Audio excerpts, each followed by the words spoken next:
प्रणाम करता हूं आपको। विश्व हिंदी दिवस की बहुत सारी बधाइयां। आप तालियां वाले ठोक दीजिए।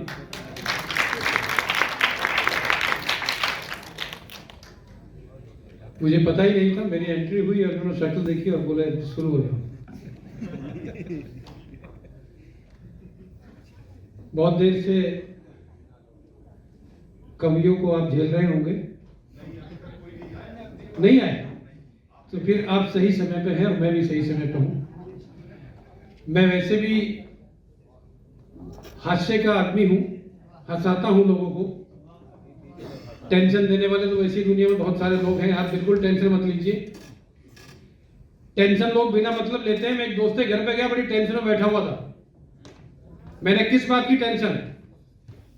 वो बोला यार 20 दिन पहले मेरे दादाजी मरे, मेरे लिए 70 करोड़ रुपए छोड़ के मरे। मैंने कहा राइट। फिर वो बोले 15 दिन पहले ताऊजी मरे, वो भी 80 करोड़ रुपए छोड़ के मरे। मैंने कहा काहे की टेंशन है? वो बोला यही तो टेंशन है, 15 दिन से कोई नहीं मर रहा। लोग बिना मतलब टेंशन लेते हैं। जीवन में टेंशन नहीं होना चाहिए, सिर्फ मस्ती होनी चाहिए। क्योंकि जिसके जीवन में मस्ती है समझो उसकी ही हस्ती है, वरना आधे लोग तो ऐसे जिंदा हैं जैसे जिंदा जबरदस्ती है। तालियां वाला ठोकता नहीं है, मुझे पता चलता रहेगा मुझे कितनी देर पड़ना है। आदमी को जबरदस्ती नहीं साहब, जबरदस्त तरीके से जिंदा रहना चाहिए। क्योंकि कल का दिन किसने देखा है? आज का दिन हम खोए क्यों? और जिन लम्हों में हंस सकते हैं उन लम्हों में रोए। मजा कीजिए यार। मजा करने के लिए आदमी को कहां टाइम मिलता है जो लोग दुखी रहे। लोग बिना मतलब टेंशन लेते हैं। एक और दोस्त के घर पे गया, केशव जी, वो भी बड़ी टेंशन में बैठा हुआ था। मैंने किस बात की टेंशन? वो बोला यार सोच रहा हूं एक दिन हर कोई मरेगा। मैंने कहा सच्ची बात है, जो पैदा हुआ है मरेगा, इसमें टेंशन की क्या बात है? वो बोला टेंशन की तो बात ही है, जो सबसे लास्ट में मरेगा उसे शमशान लेकर कौन जाएगा? लोग इतनी दूर तक की सोच कर टेंशन लेते हैं। कहां से लोग टेंशन लेते हैं, किन किन बातों की टेंशन लेते हैं। इसलिए मैं कहता हूं टेंशन मत लो, क्योंकि जिंदगी उत्सव है। ये उत्सव सदा चलता रहे और आंसुओं की धार पर भी कहा चलता रहे। केशव जी बड़ी मेहनत करते हैं साहब। इस आयोजन को मैं बहुत आपके परिश्रम को देखता हूं, आप कितनी मेहनत करते हैं, कैसे कैसे लोगों को जुटाते हैं साहब। नहीं तो बड़ी मुश्किल होती है। आप कवियों को भी बुला लेते हैं, कलाकारों को भी बुला लेते हैं, पत्रकारों को भी बुला लेते हैं, नाटककारों को भी बुला लेते हैं। अच्छा, कवियों को बुला लेते हैं और इतने सारे लोग सुनने वाले, वरना तो कवियों से लोग बच के भागते हैं।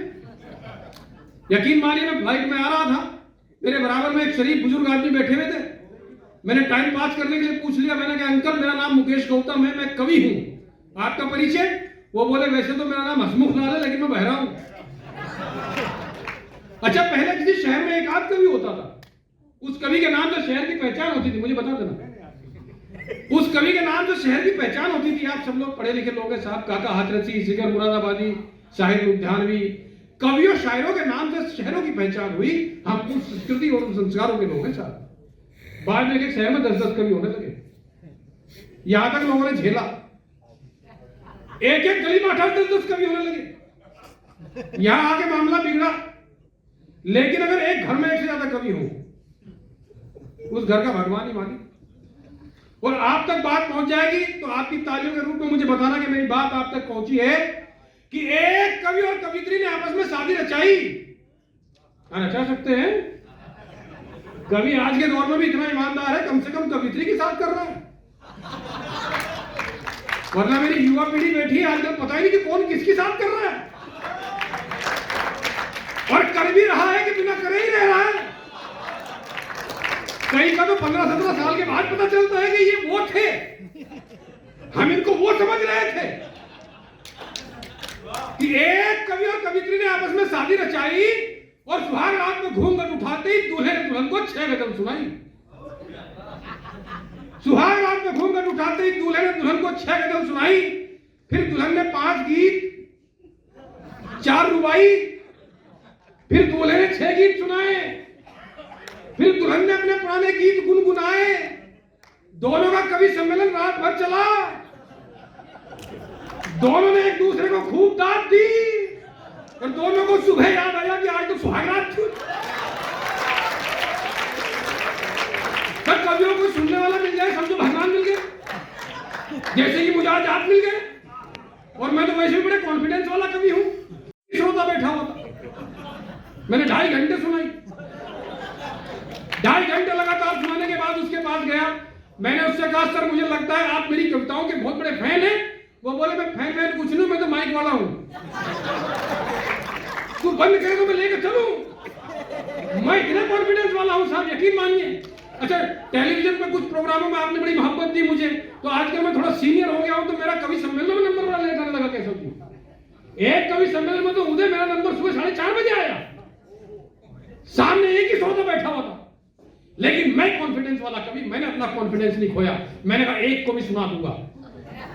मैंने कहा भाई साहब आपका स्वागत है। वो बोला स्वागत की ऐसी तैसी, तेरे बाद मेरा नंबर है।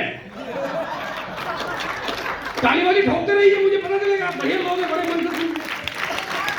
मैं बड़े कॉन्फिडेंस वाला हूँ, शुरू होता हूँ तो रुकता नहीं हूँ। एक जगह तो ऐसे ही सुनाता रहा। पीछे से आगे ऑर्गेनाइजर ने मेरी शर्ट खींची, बोले और कितनी सुनाएगा। मैंने कहा माफ करना भाई साहब, मैं कविता पढ़ते टाइम घड़ी देखना भूल गया था। वो बोले घड़ी देखना भूल गया था, दीवार पे कैलेंडर तो था।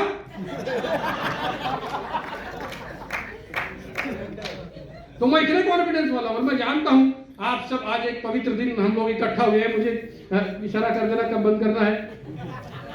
हाँ बच्चे नहीं, बढ़िया, अब मजा आ रहा है ना आपको। हम जब मजा आए तो मजा आते रहना चाहिए, है ना। क्योंकि जो जोर जोर से चिल्लाए वो होकर नहीं होता, बिना मतलब गुलाटी मारे वो जोकर नहीं होता। और मजा उसी को आता है जो मजा लेना जानता है। मजा किसी के बाप का नौकर नहीं होता। है? तो मजा करो यार, कितनी देर तक मजा मिला है, काहे को टेंशन लेने का। टेंशन तो लोग बिना मतलब लेते ही है। कहां से टेंशन लेते। मेरे पास एक दोस्त आया, उसकी नई शादी हुई थी। शादी के 1 महीने बाद मेरे पास आया मुंह लटकाए हुए। मैंने क्या हुआ। वो बोले भाई साहब बीवी के मेकअप का खर्चा बर्दाश्त नहीं होता। अभी तो मैंने कहा मेकअप करवाना बंद कर। बोले फिर तो और समस्या है, बिना मेकअप के बीवी बर्दाश्त नहीं होती। कौन किस टेंशन में बैठा है किसी को कोई पता थोड़ा है। एक और मेरा दोस्त बड़ी टेंशन में था। मैंने क्या हुआ।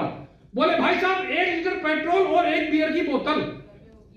हाँ 8:30 बज गए, आपको ये सब बहुत प्यारा लगा होगा। 1 लीटर पेट्रोल और 1 बियर की बोतल, दोनों का रेट सेम हो गया। तो मेरे टेंशन की क्या बात है। बोले भाई साहब कंफर्म नहीं कर पा रहा हूं, घूमने चला जाएगा, झूमने चला जाएगा। लोगों की कहां की टेंशन है। टेंशन में नहीं रहना चाहिए साहब, सिर्फ जीवन में मस्ती होनी चाहिए। क्योंकि मस्ती ही है साहब, ये हंसी ये ठाक है आपके चलते रहे। और मैंने तो पहले ही कहा कवियों से लोग बच कर भागते हैं, भले आदमी जो बुला लेते हैं सुनते हैं। आजकल तो इतना खर्चा, आजकल सोशल मीडिया का दौर है। फेसबुक आप इसे कहते हैं, फेसबुक में इसे कहता हूं फेकबुक। 95% बातें झूठी। सर जो आदमी सरकारी सब्सिडी के बिना घर में टॉयलेट तक नहीं बनवा सकता, वो भी फेसबुक पे गर्लफ्रेंड के लिए ताजमहल बनवाने का प्रॉमिस कर रहा है। जिस आदमी के घर में उसके बच्चे उसकी बात नहीं सुनते, वो फेसबुक पर प्रधानमंत्री को सलाह दे रहा है कि जो बाइडेन के साथ अगली मुलाकात में उन्हें किन किन मुद्दों पर चर्चा करनी चाहिए। जिस आदमी की जेब में अपनी साइकिल में पंचर लगवाने के पैसे नहीं है, वो फेसबुक पे पूरे देश को सलाह दे रहा है कि चाइना जैसे देश की हवा कैसे निकाली जाए। ये फेसबुक, इसलिए मैं कहता हूं ये फेसबुक भी बड़े कमाल की चीज है। जिसने कभी कॉलेज की बुक का फेस नहीं देखा, उसके फेसबुक पर अकाउंट 130 है। ताली वाली ठोकते रहिए यार, तो बताना बार बार पड़ेगा। जिसने कभी कॉलेज की बुक का फेस नहीं देखा, उसके फेसबुक पर अकाउंट 130 है। फेसबुक अकाउंट रखना आजकल फैशन है, ट्रेंड है। पासबुक में भले ही 500 रुपए ना हो, फेसबुक पर पूरे 5000 फ्रेंड हैं। फेसबुक अकाउंट होल्डर के जब चालू है, प्रोफाइल फोटो सलमान खान जैसा लगाते हैं, शक्ल से भले ही लालू है। फेसबुक अकाउंट होल्डर दिमाग कम, आंख ज्यादा चलाते हैं। कोई अपने बाप की मौत की खबर भी लिख दे तो 1 घंटे में 400 लोग लाइक कराते हैं। ऐसा लिख दिया। फेसबुक पर एक लड़के लड़की की दोस्ती हुई, दोस्ती बड़ी गहरी हुई, यानी दोनों ने आपस में शादी करने का फैसला किया। और शादी की बात को फाइनल करने एक दिन दोनों के दोनों पहुंचे एक होटल में मिलने, और दोनों की पोल खुल गई। दोनों के दोनों पति पत्नी निकले। दोनों की पोल खुल गई, दोनों के दोनों पति पत्नी निकले। शादी करने का दोनों का उत्साह पल भर में खाक हो गया। शादी तो क्या करते, अगले दिन दोनों का तलाक हो गया। ये सोशल मीडिया ने हमें कहां से कहां पहुंचा दिया। बस मैं 1-1.5 मिनट आपकी ओर लूंगा और मैं हर 15 मिनट में बताता रहूंगा। 1.5 मिनट आपके ओर लूंगा। यकीन मानिए एक कविता आपके बीच अच्छी सी पढ़ देता हूं, नहीं तो 8-10 मेरे लंबी लंबी याद है। आपका भविष्य आपके हाथों में। है?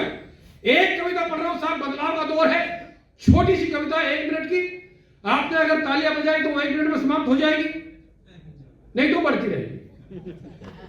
कोई बड़ा नहीं साहब, बदलाव का दौर है। बदलाव कैसा आया कि पहले अगर 2 लोग लड़ते थे तो तीसरा छुड़ा देता था, अब 2 लोग लड़ते तो तीसरा वीडियो बनाता है। पहले दोस्तों के साथ में टाइम का पता नहीं चलता था, आज टाइम पर दोस्तों का पता नहीं चलता। बदलाव के नाम पर हमने शहरों के नाम बदले, सड़कों के नाम बदले, कस्बों के नाम बदले, महामार्गों के नाम बदले। पिछले दिनों दिल्ली में जब औरंगजेब मार्ग का नाम बदलकर एपीजे अब्दुल कलाम मार्ग किया तो मेरे जैसे व्यंग्यकार को एक लाइन कहने का मौका मिला कि कोई फर्क नहीं पड़ता हम औरंगजेब मार्ग पर चले या एपीजे अब्दुल कलाम मार्ग पर चले, फर्क जब पड़ता है जब हम एपीजे अब्दुल कलाम के बताए हुए मार्ग पर। कोई बड़ा नहीं होता, कोई छोटा नहीं होता, आदमी का काम उसको बड़ा बना देता है, आदमी का काम उसको छोटा कर देता है। कहना यह चाहता हूं, जीवन में कभी कोई आपकी प्रशंसा करे, आपको फूलना नहीं है, और जीवन में कभी कोई आपकी आलोचना करे, अपनी आलोचना को पीना सीखिए। मेरा दावा है जिस दिन आप अपनी आलोचना को पीना सीख जाओगे उस दिन आप सचमुच जीना सीख जाओगे। एक होती है नदी, एक होता है सागर, दोनों का प्रतीक बनाकर मैंने एक बात कहने की कोशिश की है। 40 सेकंड में आप तक बात पहुंच जाएगी, विदा लूंगा आपसे। कोई बड़ा नहीं, कोई छोटा नहीं, आदमी का काम उसको बड़ा बना देता है, आदमी का काम उसको छोटा कर देता है। एक होती है नदी, एक होता है सागर, दोनों को प्रतीक बनाकर एक बात कही है साहब कि मैंने कल कर बहती हुई नदी से कहा बहुत सुंदर हो तुम, नदी किनारों से जोर से टकराई। मैंने प्रशंसा की नदी के निर्मल जल की, नदी ने अपने प्रवाह को और तेज कर दिया। मैंने प्रशंसा की नदी के विस्तार और गहराई की, नदी फिर किनारों से जोर से टकराई। फिर मैंने नदी से समुद्र की चर्चा की समुद्र के अथाह विस्तार और गहराई की। नदी नाराज हो गई, भला कोई मुझसे अधिक विस्तारी, मुझसे अधिक गहरा कैसे हो सकता है? नाराज होकर किनारों से टकराकर बहने लगी थी नदी। मैं सागर के पास गया, मैंने सागर से उस नदी की चर्चा की। सागर खुश हुए, बोले जब वापस जाओ तो उस नदी को मेरा प्रणाम कहना, क्योंकि वो नदियां हैं इसलिए मैं। वो छोटी है पर मीठी है, मैं विशाल गहरा हूं, खारा हूं, ठहरा हूं। कहने को ये कविता है, एक लघु कथा है, लेकिन मुझे लगता है ये जीवन का सच्चा पता है। बड़ा वो नहीं जो बड़ा होने का अभिमान करे, बल्कि बड़ा वो है जो सबको साथ लेकर चले और सबका सम्मान करे।